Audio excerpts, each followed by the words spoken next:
Problem number 17. A flywheel can rotate in order to store kinetic energy. The flywheel is a uniform disk made of a material with density ρ and tensile strength sigma, measured in pascals, the radius r and the thickness h. The flywheel is rotating at the maximum possible angular velocity so that it does not break. Which of the following expressions correctly gives the maximum kinetic energy per kilogram that can be stored in the flywheel? Assume that alpha is a dimensionless constant. Solution. In this problem we have to use dimensional analysis, and for that we have to find the exponents for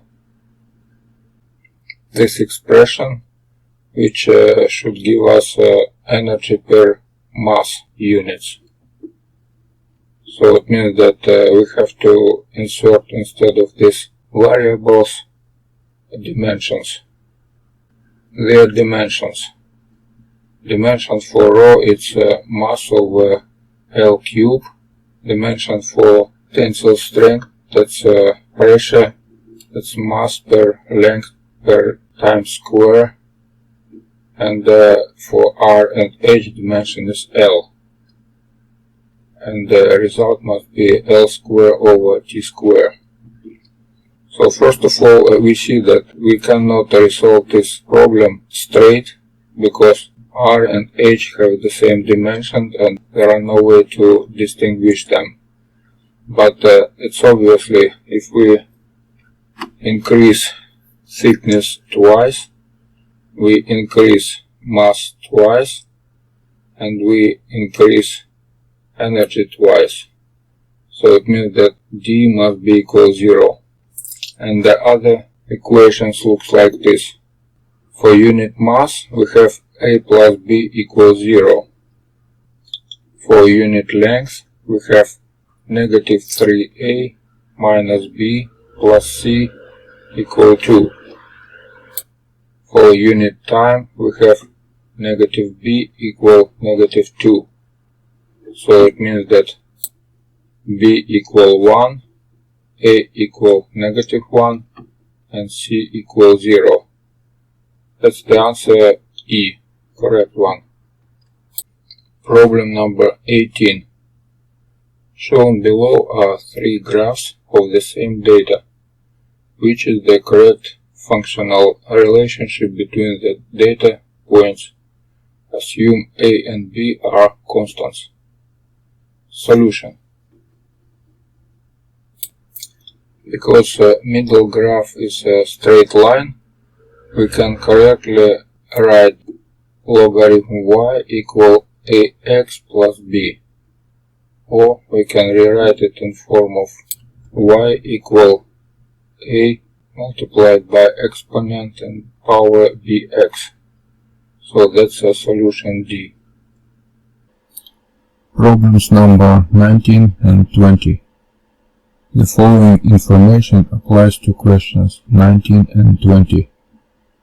A U-tube manometer consists of a uniform diameter cylindrical tube that is bent into U shape.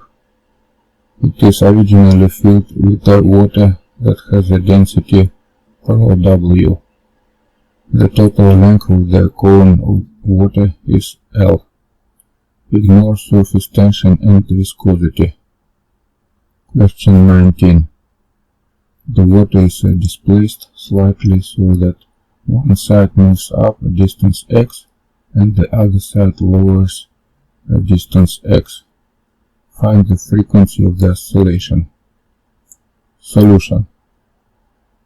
Here we have to write equation for motion of this part of water inside the tube. This is the regular Newton equation. M it's a mass of this water in a U tube, and F it's a restoring force.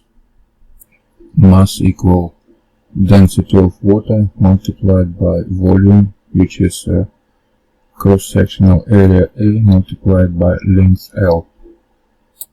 Restoring force F equal the weight of a column which have height difference 2x, and the volume for this column is 2xa multiplied by rho, that's a mass, and multiplied by g, extra weight. So now equalizing these two expressions, we have this view, and after proper subtractions we have acceleration equal minus 2g over lx, which has a regular canonical view for harmonic motion. Here we have x is displacement and a is acceleration. So from here we can find that frequency will be 1 over 2 pi square root from 2g over L.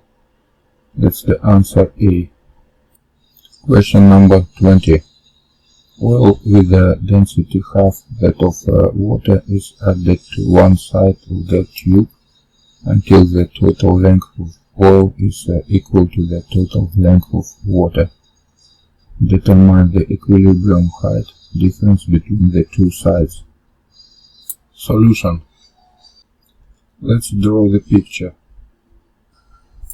Yellow, that's a column of oil, and blue is a column of water. We have a height difference x, and the length of each column is L.